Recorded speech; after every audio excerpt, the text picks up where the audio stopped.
ये काले कानून तो खुद सरकार लेकर आई थी और वापस ले लिए। इसमें किसान को क्या मिला सिवाय 1 साल की बर्बादी के, शहादत की, अपना खून सड़कों पे बहाने की। इससे किसान को क्या बेनिफिट मिला? किसान नमस्कार, आज हम उपस्थित हैं दिल्ली के सिंघू बॉर्डर पर, जहां किसान पिछले 1 साल से कृषि कानूनों के विरुद्ध आंदोलन कर रहे थे। आज प्रधानमंत्री नरेंद्र मोदी के द्वारा कृषि कानूनों को रद्द करने की घोषणा के बाद किसानों में एक उत्साह देखने को मिल रहा है। आज का दिन किसानों के लिए एक ऐतिहासिक दिन है। यहाँ देखा जा सकता है कि हर तरफ बड़ी तादाद में किसान उत्साहित हैं। मजदूर किसान एकता जिंदाबाद तथा भारत माता की जय के नारे चारों तरफ सुनाई दे रहे हैं। आइए जानते हैं आज कृषि कानूनों को वापस लिए जाने की घोषणा के बाद यहाँ किसानों का क्या सोचना है। जी ऐसा है जी, खुशी खुशी अगर ऐलानों का क्या ऐलान तो बहुत करते हैं मेरी सरकारें, मेरी देश की पार्टियां ऐलान, जैसे कि 15 लाख मेरे इंटरनेशनल लेवल पर जो भी स्विस बैंक में मेरे देश का खजाना भरा हुआ है, उस खजाने को वापसी लाने की बात हुई थी, तो उस वादे का क्या? 15 लाख देने की बात हुई थी, उस वादे का क्या? ऐसे ऐसे वायदे, शिक्षा बेहतर करने की बात हुई थी, शिक्षा का क्या? स्वास्थ्य लाने एक अच्छी सुविधा देने की बात हुई थी, स्वास्थ्य का क्या? ऐसे ऐसे एक झूठे जुमले नहीं देते हुए अगर उनके ऊपर सही तरीके से देश के हर नागरिक को एक मूलभूत जीवन अधिकार है, यहाँ बरादरियों में न बांटिए, धर्मों में न बांटिए, हर पार्टी को कहना चाहता हूँ मैं आपके माध्यम से। अब चूंकि ये घोषणा तो कर दी गई है कि कृषि कानून वापस ले लिए जाएंगे, तो अब आपका क्या वापस पलायन करने का विचार है? ऐसा है जी, वापिस हमें शौक नहीं है यहाँ, हमें बैठने की आवश्यकता क्या थी? हम यहाँ पे किसने बिठाए हैं?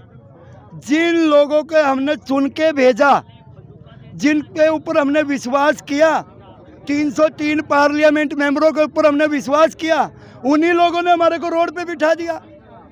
तो अब क्या, अब जब तक तो 303 के 3 पार्लियामेंट मेंबर जो भी है, वो अगर ये कहे कि हे मेरे देश के नागरिक, हे मेरे देश के, आपने हमारे को चुन के भेजा, हमसे गलती हुई, हम क्षमा याचना मांगते हैं कि आगे से हमें ऐसी गलती ना करेंगे। याचना के बाद आप यहाँ से जाएंगे? बिल्कुल, हम तो यही चाहते हैं, अगर उनमें परमात्मा शुद्ध बुद्धि देता है तो, और ये नेशनल मीडिया पर बैठ के लेकिन किंतु वट परंतु की बात ना करें। तो अगर वो, जैसे कि सर ने कहा कि क्षमा याचना अगर वो नहीं मांगेंगे तो हम यहाँ से नहीं जाएंगे। देखो जी, वो जुमलेबाज लोग हैं, उनकी क्षमा याचना के भी कोई यकीन नहीं है। जैसे उन्होंने कोरोना काल में, इमरजेंसी काल में इस कानून को जबरदस्ती पार्लियामेंट में और राज्यसभा में लाकर थोपा था, इसी तरह इमरजेंसी बुलाएं, अभी पार्लियामेंट लगाएं, अभी सारे मेंबर पार्लियामेंट इकट्ठे करें अपने और वहाँ उसको फेल करें, रात को राज्यसभा लगाएं और सुबह को अन्नदाता को खबर दें कि देखो हमने हाँ जी, उसी के बाद खाली होगा। क्यों? इन जुमलेबाजों का कोई यकीन नहीं। 15 लाख इन्होंने देने का वादा किया था, नहीं दिया किसी को। साल में 2 करोड़ नौकरी देने का वादा किया था, नहीं दिया किसी को। बांग्लादेशी निकालने का वादा किया था, इतना सा बच्चा निकाला गया, देश में खाली नफरत फैला दी। हिंदू मुस्लिम सिख ईसाई है जी, हिंदू मुस्लिम सिख ईसाई हम सारे हैं भाई भाई। 1 साल से चल रहे इस किसान आंदोलन में राकेश टिकैत के अनुसार लगभग 750 किसानों की मृत्यु हो चुकी है। ऐसे में ये देखना अहम होगा कि जिन किसान परिवारों ने अपने सदस्यों को खोया है, उनकी सहायता के लिए क्या ठोस कदम उठाए जाते हैं। ये घोषणा 1 साल के बाद क्यों हुई? इसमें क्या कुछ लोगों के द्वारा जो कहा जा रहा है कि पंजाब और उत्तर प्रदेश में जो चुनाव आ रहे हैं, उनको देखते हुए ये घोषणा की गई है वोट बटोरने के लिए, क्या इस बारे में आप क्या सोचते हैं?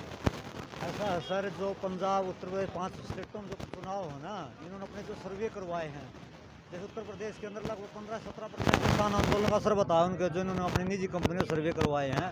दूसरी चीज़ है, किसान इनको अपने गाँव में घुसने नहीं दे रहा है। जैसे अपने इलाहाबाद के अंदर इनको घुसने तक नहीं दिया गया है, बहुत मतलब बुरी तरह फजीयत हो रही थी। इन चीज़ों को देख रहे हैं, उसका भी एक इफेक्ट है। दूसरा क्या है, किसान आंदोलन के कारण भारत सरकार की अंतर्राष्ट्रीय छवि खराब हो रही थी। स्कॉटलैंड के अंदर लगभग मोदी अंदर इस पर पर्यावरण पर स्पीच दे रहा, लेकिन लगभग 60,000 के करीब लोग बाहर प्रदर्शन कर रहे थे किसानों के पक्ष में। अमेरिका से बीच में दौरा रद्द करना पड़ा इनको, तो इसका बहुत इफेक्ट है। दूसरी चीज़ है, एक सरकार के मंत्री या नेता कहीं पर भी बोल नहीं पा रहे थे। और इसका इन्होंने एक आज गुरु पर्व के कारण तो इसकी तो अपने गुरु नानक देव की जयंती पर इन्होंने सोचा कि भैया हम सरदारों की सहानुभूति बटोर लें, इस दिन को चुनिया। तो इन्होंने जो सोचा वो कितना साकार हो पाएगा? नहीं, अब साकार नहीं होगा क्योंकि सर से पानी जा चुका है, बह चुका है हाजी, सर के ऊपर से पानी गुजर चुका है हाजी। क्योंकि लगभग 750 किसान अपनी शहादत दे चुके हैं, अनेक किसानों पर मुकदमे दर्ज हैं, तो उसका क्या फ़ायदा होगा?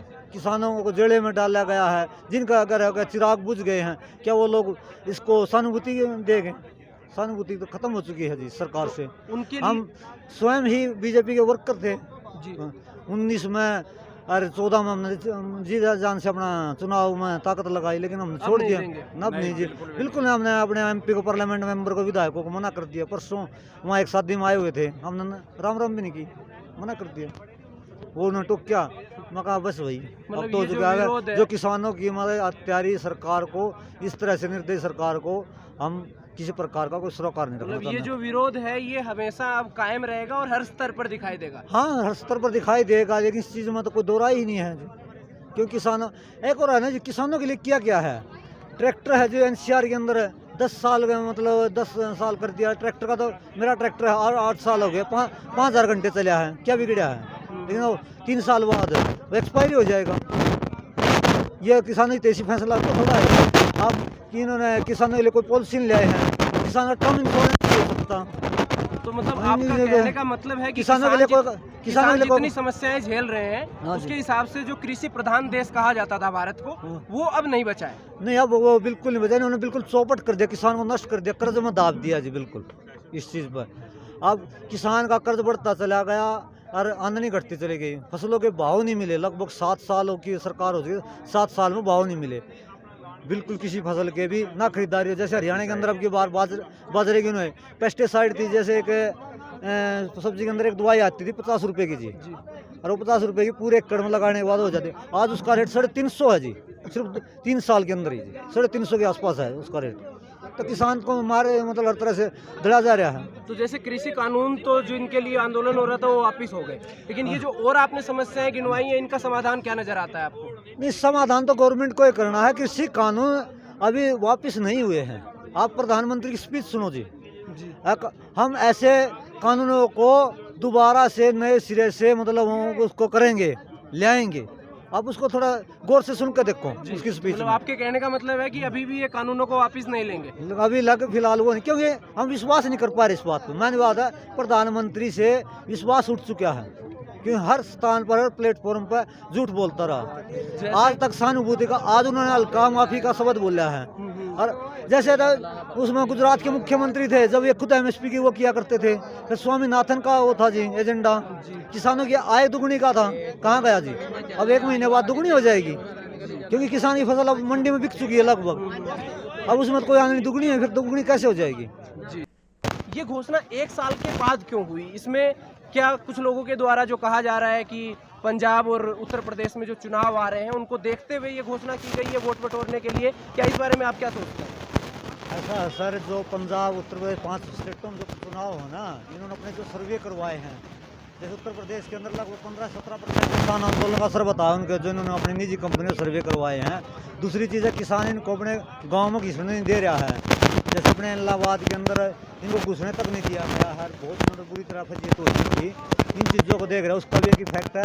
दूसरा क्या है, किसान आंदोलन के कारण भारत सरकार की अंतर्राष्ट्रीय छवि खराब हो रही थी। स्कॉटलैंड के अंदर लगभग मोदी अंदर इस पर पर्यावरण पर स्पीच दे रहा, लेकिन लगभग 60,000 के करीब लोग बाहर प्रदर्शन कर रहे थे किसानों के पक्ष में।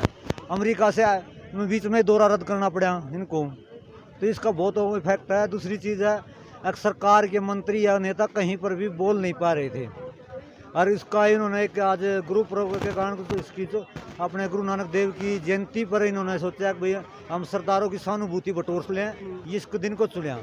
तो इन्होंने जो सोचा वो कितना साकार हो पाएगा? नहीं, अब साकार नहीं होगा, क्योंकि सर से पानी जा चुका है, बह चुका है जी, सर के ऊपर से पानी गुजर चुका है जी। क्योंकि लगभग 750 किसान अपनी शहादत दे चुके हैं, अनेक किसानों पर मुकदमे दर्ज हैं, तो उसका क्या फ़ायदा होगा? किसानों को जेल में डाला गया है, जिनका अगर चिराग बुझ गए हैं, क्या वो लोग इसको सहानुभूति देंगे? सहानुभूति तो खत्म हो चुकी है जी सरकार से। उनके हम स्वयं ही बीजेपी के वर्कर थे जी 19 में और 14 में हमने जी जान से अपना चुनाव में ताकत लगाई, लेकिन हमने छोड़ नहीं दिया। देंगे। अब नहीं जी, बिल्कुल हमने अपने एमपी को, पार्लियामेंट मेंबर को, विधायकों को मना कर दिया। परसों वहाँ एक शादी में आए हुए थे, हमने राम राम भी नहीं की, मना कर दिया। वो उन्होंने टोक क्या, मैं कहा बस वही मतलब अब तो ये जो जो क्या विरोध है है- जो किसानों की मतलब अत्याचारी सरकार को, इस तरह से निर्दयी सरकार को हम किसी प्रकार का कोई सरोकार नहीं रखना मतलब ये चाहते। जो विरोध है ये हमेशा अब कायम रहेगा और हर स्तर पर दिखाई देगा। हाँ, हर स्तर पर दिखाई देगा, लेकिन इस चीज़ में तो कोई दो राय ही नहीं है जी। क्योंकि किसानों, एक और है ना जी, किसानों के लिए किया क्या है। ट्रैक्टर है जो एनसीआर के अंदर है, 10 साल का मतलब 10 साल कर दिया ट्रैक्टर का। तो मेरा ट्रैक्टर है और 8 साल हो गए, 5,000 घंटे चला है, क्या बिगड़ा है। लेकिन वो 3 साल बाद वो एक्सपायरी हो जाएगा। ये किसानों की तेजी फैसला तो थोड़ा है। अब कि इन्होंने किसानों के लिए कोई पॉलिसी नहीं लाए हैं, किसान का टर्म इंश्योरेंस नहीं हो सकता। तो मतलब नहीं, आपका नहीं, कहने का मतलब है कि किसानों के लिए कोई- किसान किसानों के लिए कोई- जितनी समस्याएं झेल रहे हैं हाँ जी। उसके हिसाब से जो कृषि प्रधान देश कहा जाता था भारत को, हाँ। वो अब नहीं बचा है। नहीं, अब वो बिल्कुल नहीं बचा। उन्होंने बिल्कुल चौपट कर दिया, किसान को नष्ट कर दिया, कर्ज में दाब दिया जी बिल्कुल इस चीज़ पर। अब किसान का कर्ज बढ़ता चला गया और आमदनी घटती चली गई, फसलों के भाव नहीं मिले। लगभग 7 सालों की सरकार हो चुकी, 7 साल में भाव नहीं मिले बिल्कुल किसी फसल के भी, ना खरीदारी हो। जैसे हरियाणा के अंदर अब की बार बाजरे की उन्होंने पेस्टिसाइड थी, जैसे एक सब्जी के अंदर एक दवाई आती थी 50 रुपए की जी, और वो 50 रुपए की पूरे एकड़ में लगाने के बाद हो जाती। आज उसका रेट 350 है जी, सिर्फ 3 साल के अंदर ही जी 350 के आसपास है उसका रेट। तो किसान को मारे मतलब हर तरह से धड़ा जा रहा है। तो जैसे कृषि कानून तो जो इनके लिए आंदोलन हो रहा था वो वापिस हो गए, लेकिन ये जो और आपने समस्याएं गिनवाई हैं इनका समाधान क्या नजर आता है आपको? नहीं, समाधान तो गवर्नमेंट को ही करना है। कृषि कानून अभी वापस नहीं हुए हैं। आप प्रधानमंत्री की स्पीच सुनो जी। हम ऐसे कानूनों को दोबारा से नए सिरे से मतलब हम उसको करेंगे, ले आएंगे। आप उसको थोड़ा गौर से सुन कर देखो उसकी स्पीच मतलब में। आपके कहने का मतलब है कि अभी भी ये कानूनों को वापस नहीं लेंगे? अभी लग फिलहाल वो नहीं, क्योंकि हम विश्वास नहीं कर पा रहे इस बात को। मैंने बात है, प्रधानमंत्री से विश्वास उठ चुका है, क्योंकि हर स्थान पर, हर प्लेटफॉर्म पर झूठ बोलता रहा। आज तक सहानुभूति का, आज उन्होंने हल्का माफी का शब्द बोला है। और जैसे उसमें गुजरात के मुख्यमंत्री थे, जब ये खुद एमएसपी की वो किया करते थे, फिर स्वामीनाथन का वो था जी एजेंडा, किसानों की आय दुगुनी का था, कहाँ गया जी? अब 1 महीने बाद दुगुनी हो जाएगी, क्योंकि किसान की फसल अब मंडी में बिक चुकी है लगभग। अब उसमें कोई आमदनी दुगुनी है, फिर दुगुनी कैसे हो जाएगी?